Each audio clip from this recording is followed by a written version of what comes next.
젊을 때는 형제자매가 세상에서 가장 든든한 내 편처럼 느껴집니다. 어릴 적 함께 뛰놀고 부모님의 곁에서 서로를 의지하며 자라던 기억은 평생의 추억처럼 남아있지요. 하지만 인생이 길어지고 시간이 흐른 뒤 노년에 이르면 우리는 종종 당황스러운 진실을 마주합니다. 어릴 때 그렇게 친하던 형제자매가 내 노후를 지켜주는 힘이 되지 못한다는 사실 말입니다. 정약용은 생전에 형제라 하여 반드시 마음을 함께하지 않는다. 사람은 이익이 갈리면 의도 갈린다라고 말했습니다. 오늘은 바로 이 지혜를 바탕으로 왜 노년의 형제자매가 쓸모없어지는지 그 진짜 이유를 함께 살펴보려 합니다. 이 이야기를 미리 알면 여러분은 가족관계에서 덜 상처받고 보다 지혜롭게 나이 들 수 있을 것입니다. 첫째, 인생의 무게가 다르기 때문입니다.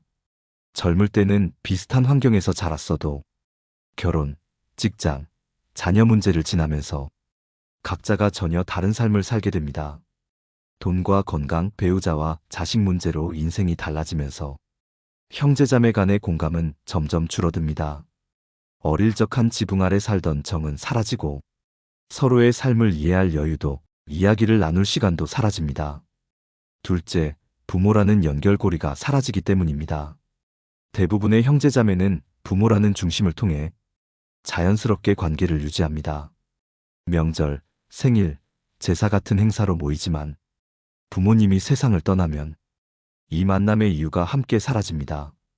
처음에는 형제끼리라도 꾸준히 연락하자고 약속하지만 서로의 생활에 지쳐 점점 멀어집니다. 전화 한 통조차 부담스러워지는 것이 현실입니다. 셋째, 경제적 이해관계가 갈릴 때입니다. 노후에 가장 크게 다투는 이유 중 하나가 유산과 재산 문제입니다. 부모의 집을 정리하거나 돈과 땅을 나누는 과정에서 어릴 적 정은 순식간에 흔들립니다. 어제까지 형이라고 존중하던 사람이 오늘은 내 이익을 위협하는 상대가 되기도 합니다. 정약용은 형제가 한 지붕에 살아도 뜻이 다르면 남보다 못하다라고 했습니다. 가슴 아프지만 흔히 볼 수 있는 현실입니다. 넷째, 기대가 실망으로 바뀌기 때문입니다. 젊을 때 우리는 어려울 때 형제자매가 도와주겠지라는 막연한 기대를 품습니다.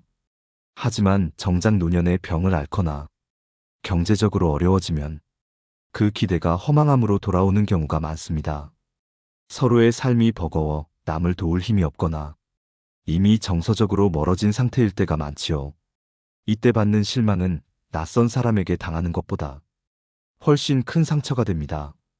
마지막으로 노후의 외로움은 형제자매로 채워지지 않기 때문입니다. 형제라 해도 각자의 가정을 꾸리고 자식과 손주 중심으로 살아갑니다. 노인이 된 형제를 돌볼 여유가 있는 사람은 드뭅니다. 결국 삶의 마지막 길에서 우리가 기대어야 할 존재는 형제가 아닌 스스로의 힘과 만들어 온 인간관계입니다. 이 진실을 받아들이는 것은 쉽지 않지만 알고 나면 관계를 다루는 마음이 훨씬 편안해집니다. 오늘은 이 주제를 더 깊이 탐구하며 현실적인 사례와 지혜를 함께 나눠보겠습니다. 지금부터 여러분의 마음속 가족관계를 한번 돌아보며 함께 걸어가 보시죠. 많은 사람들이 형제자매와의 관계가 평생 변하지 않을 거라 믿습니다. 하지만 현실은 그렇지 않습니다. 나이가 들수록 형제자매가 내 삶과 멀어지는 이유를 우리 주변의 사례를 통해 들여다보겠습니다. 어떤 분은 젊은 시절 형과 한 몸처럼 지냈습니다. 어려운 집안 형편에 함께 돈을 벌고 부모님을 모시며 고생을 나눴지요. 그런데 부모님이 돌아가신 뒤부터 형제 간 연락은 점점 줄어들었습니다. 명절에도 각자 사정으로 만나지 못하고 가끔 병문안이나 상가에서 얼굴을 볼 뿐이었죠. 시간이 흐를수록 서로의 삶을 알지 못한 채 형제라는 이름만 남게 됐습니다.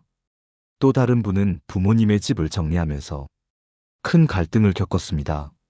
아버지께서 돌아가신 후 남은 집과 땅을 어떻게 나눌지를 두고 형제자매가 다툼을 벌였죠. 어릴 적엔 서로를 위해 모든 걸 양보하겠다던 그 사랑스러운 말들은 온데간데 없이 사라졌습니다. 서로를 원망하고 급기야는 연락까지 끊기게 되었습니다.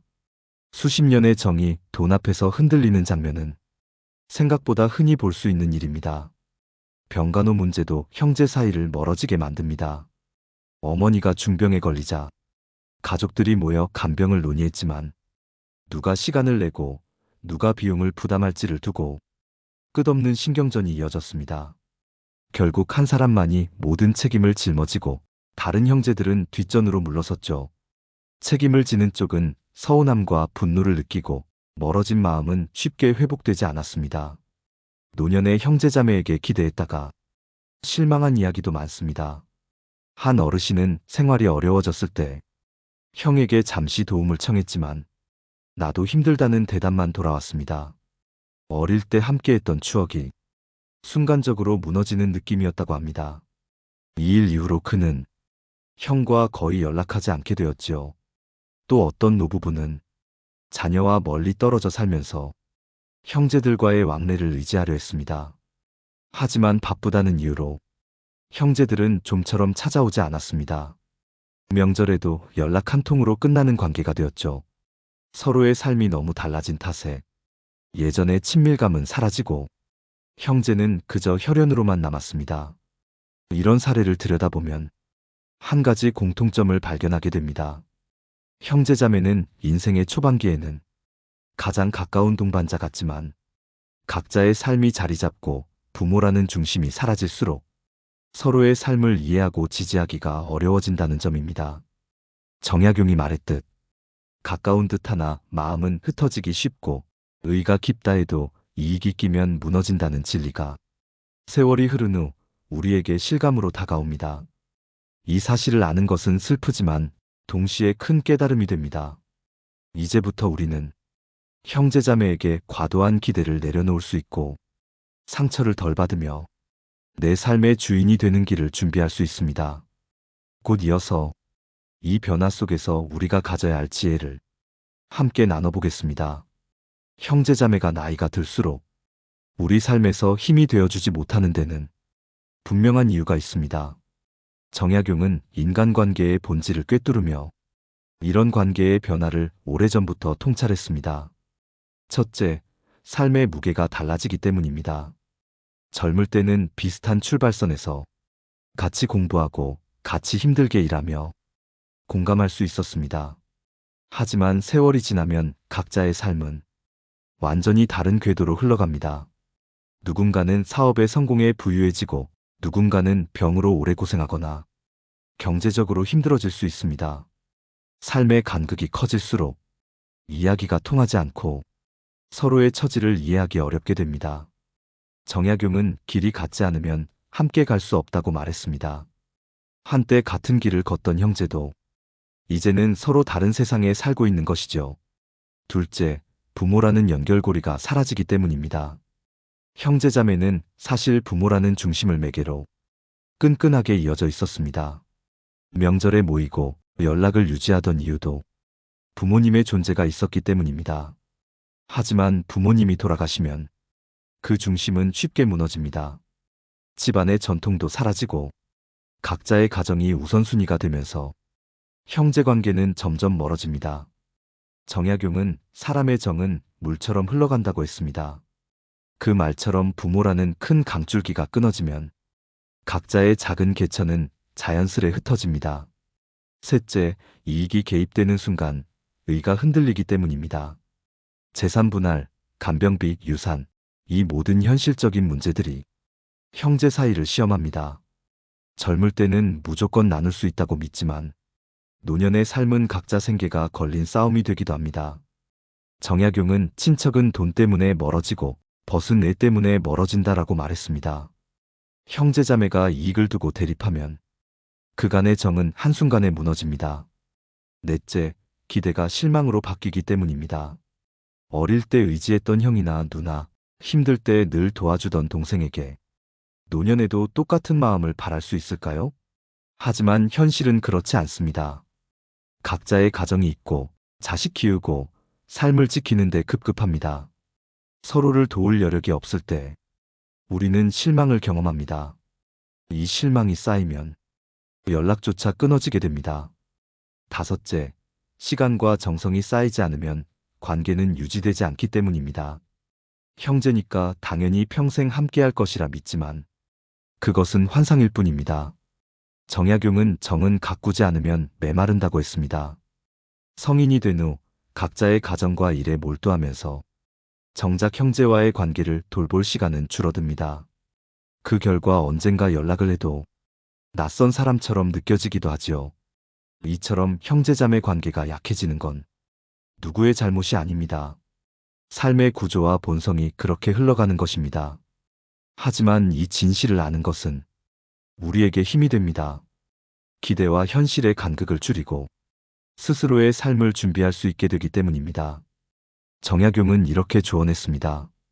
사람과의 정은 오래도록 유지하려 하지 말고 내 마음을 다치지 않게 지킬 방법을 먼저 생각하라. 이 말은 노년을 준비하는 우리에게 매우 현실적인 지침이 됩니다. 이제부터는 형제자매와의 관계를 지혜롭게 다루는 법, 그 속에서 우리가 어떻게 상처를 덜 받고 온전히 설 수 있을지를 이야기해 보겠습니다. 형제자매 관계의 변화와 거리를 가장 날카롭게 통찰한 사람 중 하나가 정약용이었습니다. 그는 수많은 인간관계를 관찰하며 사람의 본성과 가족의 한계를 매우 현실적으로 기록했습니다. 정약용은 형제는 부모의 사랑으로 이어진다. 부모가 떠나면 의지할 줄기를 잃는다고 말했습니다. 젊을 때 우리가 느끼는 형제에는 사실 부모라는 커다란 울타리 안에서 자연스럽게 생긴 것이었습니다. 그 울타리가 사라지면 관계는 노력 없이는 유지되지 않는다는 잔혹한 진실을 그는 이미 꿰뚫고 있었던 것입니다. 또한 그는 형제의 우애는 재물 앞에서 가장 먼저 시험된다고 기록했습니다. 돈과 유산이 얽히는 순간 피보다 진하다고 믿었던 정이 얼마나 쉽게 갈라지는지를 그는 직접 보고 경험했습니다. 이 말은 수백 년이 지난 지금도 우리 노년의 현실과 크게 다르지 않습니다. 철학자 쇼펜하우어도 비슷한 통찰을 남겼습니다. 그는 가까운 관계일수록 기대가 커지고 기대가 깨질 때 상처도 깊어진다고 말했습니다. 형제자매가 멀어질 때 느끼는 배신감과 허무함의 뿌리를 정확히 짚은 말이지요. 가까운 이일수록 우리는 내 마음을 알아주리라 기대하지만 실상은 각자의 삶이 가장 우선이 됩니다. 심리학자 카를 융은 성인은 본래 자신의 삶을 구축하며 가족으로부터 심리적 독립을 해야 한다라고 말했습니다. 형제자매가 서로 다른 삶을 살고 다른 가치를 쫓으며 멀어지는 것은 결코 비정상이 아니라 성인의 자연스러운 발달 과정이라는 뜻입니다. 그러나 우리는 종종 이 자연스러움을 받아들이지 못하고 형제의 냉담함을 개인적인 상처로 받아들입니다. 또한 미국의 가족학자 로버트 와이스는 가족은 안정의 근원이 될 수도 있지만 노년에는 오히려 스트레스의 원천이 되기도 한다고 지적했습니다. 특히 형제자매가 노년이 되면 서로의 경제력, 건강, 자녀 문제를 비교하면서 미묘한 경쟁과 질투, 소외감이 생깁니다. 이런 감정이 쌓이면 마음을 지치게 하고 관계를 불편하게 만듭니다. 결국 여러 철학자와 심리학자들이 하나같이 강조한 것은 같습니다. 형제자매 관계는 주어지는 것이 아니라 계속해서 관리하지 않으면 언젠가 자연스럽게 멀어진다는 사실입니다. 그리고 나이가 들어 삶이 각자에게 무겁게 드리워질수록 그 거리는 점점 더 넓어집니다. 정약용은 마지막으로 이렇게 말했습니다. 정은 오래 지니려 애쓸 것이 아니라 마음이 상하지 않도록 거리를 두는 것이 지혜다. 이 말은 노년의 형제자매를 대할 때 가장 현명한 기준이 됩니다.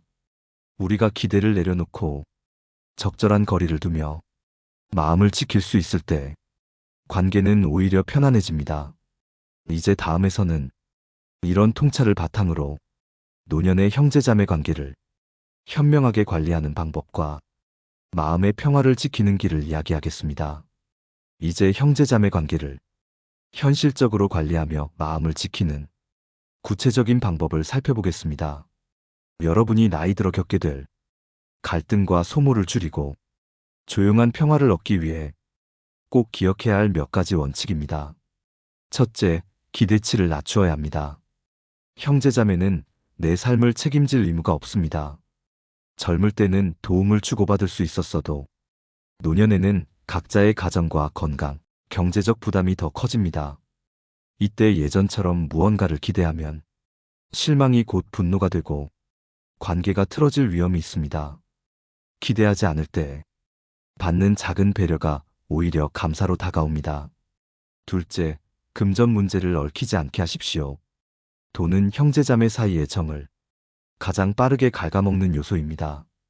빌려주면 돌려받지 못할 수 있고 받으면 미안함이 상처로 남습니다. 정약용이 형제의 우애는 재물 앞에서 먼저 무너진다고 말했듯 금전 관계는 관계를 파괴합니다.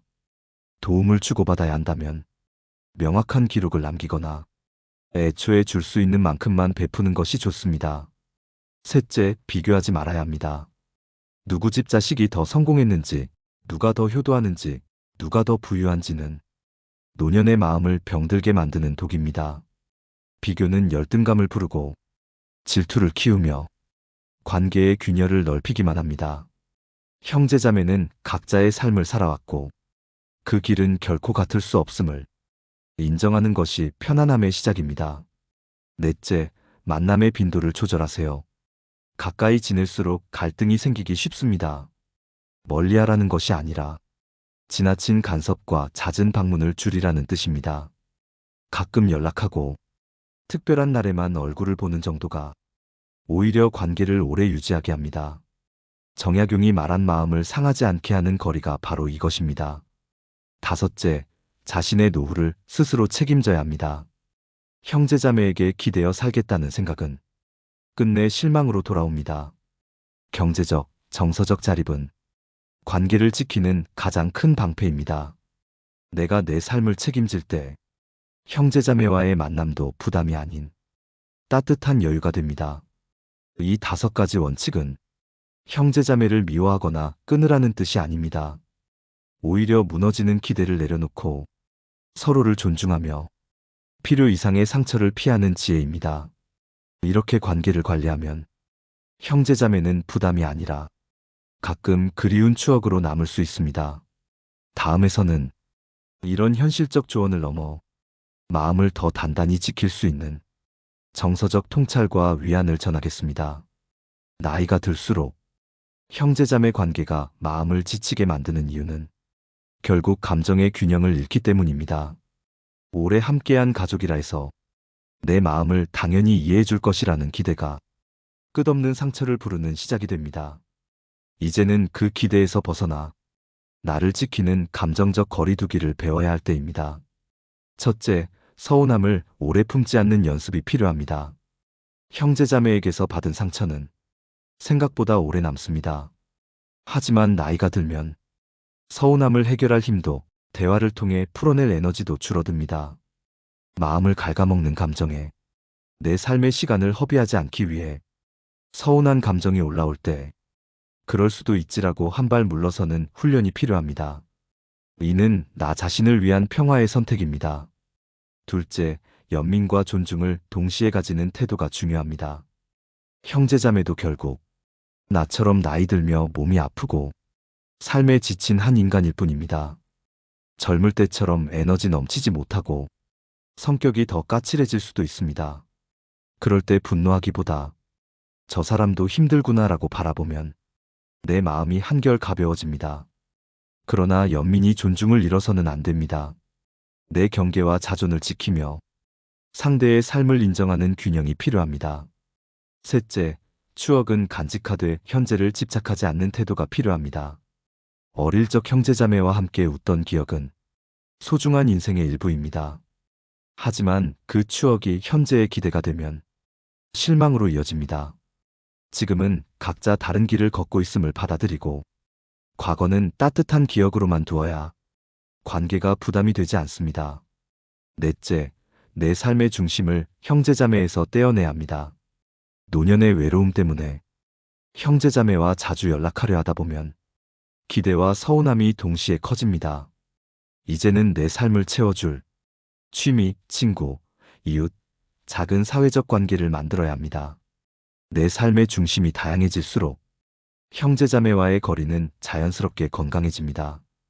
다섯째, 관계를 정리할 용기도 때로는 필요합니다. 아무리 형제자매라 해도 계속해서 나를 괴롭히고 존중하지 않는다면 물리적 정서적 거리를 두는 것이 지혜입니다. 정약용은 피를 나눈 사이라도 덕이 없으면 멀리해야 한다고 했습니다. 피보다 중요한 것은 서로의 인격을 존중하는 마음입니다. 여러분, 형제자매는 인생의 전부가 아닙니다. 내가 나를 지켜야 관계도 지켜낼 수 있습니다. 노년의 평화는 남이 주는 것이 아니라 내가 나를 위해 선택하는 결과입니다. 마지막으로 이제까지의 이야기들을 정리하며 여러분이 평온한 노후를 살아가는데 가장 필요한 핵심 메시지를 전해드리겠습니다. 여러분, 오늘 이야기를 마무리하며 우리가 꼭 기억해야 할 3가지를 정리해 보겠습니다. 첫째, 형제자매가 평생의 버팀목이 될 것이라는 기대를 내려놓으세요. 어릴 때의 추억이 아무리 깊어도 성인이 되고 각자의 삶을 살아가면서 그 관계는 점점 변합니다. 서로를 지켜주던 어린 시절의 약속이 현실의 벽 앞에서 무너지는 건 자연스러운 일입니다. 기대가 클수록 실망도 깊어지니 기대보다는 존중을 선택하는 것이 지혜입니다. 둘째, 형제자매와의 갈등에 인생의 에너지를 쏟지 마세요. 노년에 가장 아까운 것은 시간과 마음의 평화입니다. 억울함을 끝없이 되새기고 옛날 일을 들춰내 싸우는 것은 결국 내 건강과 행복을 해칩니다. 서운한 마음을 오래 품기보다 그럴 수도 있지라고 흘려보내며 내 삶의 중심을 잃지 않는 것이 중요합니다. 셋째, 나를 존중하지 않는 관계에서는 용기 있게 물러나세요. 형제자매라고 해서 무조건 참을 필요는 없습니다. 끊임없이 나를 비난하거나 나의 삶을 부정하는 관계라면 건강한 거리를 두는 것이 옳습니다. 정약용은 친척이라도 덕이 없으면 멀리해야 한다고 말했습니다. 피보다 중요한 건 인격과 존중입니다. 이제 여러분의 삶은 여러분이 지켜야 합니다. 형제자매가 주지 못하는 안정과 행복은 결국 여러분 스스로 선택하고 만들어야 합니다. 관계에 집착해 스스로를 소모시키지 마세요. 대신 내 삶을 가꾸고 나를 존중해주는 새로운 관계를 만들어가면 됩니다. 취미를 즐기고 나를 이해해주는 사람들과 어울리며 스스로를 돌보는 시간을 늘려가세요. 오늘 이야기에서 여러분이 한 가지라도 마음에 새길 수 있다면 앞으로의 노년은 훨씬 평온해질 것입니다. 형제자매와의 관계를 정리한다는 건 차갑거나 매정한 선택이 아니라 내 인생을 지키는 현명한 결정입니다. 여러분은 어떻게 생각하시나요? 혹시 형제자매와의 관계에서 느꼈던 어려움이나 오늘 이야기에 대한 생각이 있으신가요? 댓글로 여러분의 경험과 생각을 나눠주세요. 이야기를 나누는 것만으로도 많은 분들에게 큰 위로와 도움이 될 것입니다. 오늘도 제 이야기를 끝까지 들어주셔서 감사합니다. 여러분의 노년이 평화롭고 스스로를 존중할 수 있는 삶이 되길 진심으로 바랍니다. 좋아요와 구독으로 함께 해주시면 앞으로도 여러분의 마음을 지켜주는 지혜를 차분히 전해드리겠습니다. 내 삶을 바꾸는 지혜였습니다.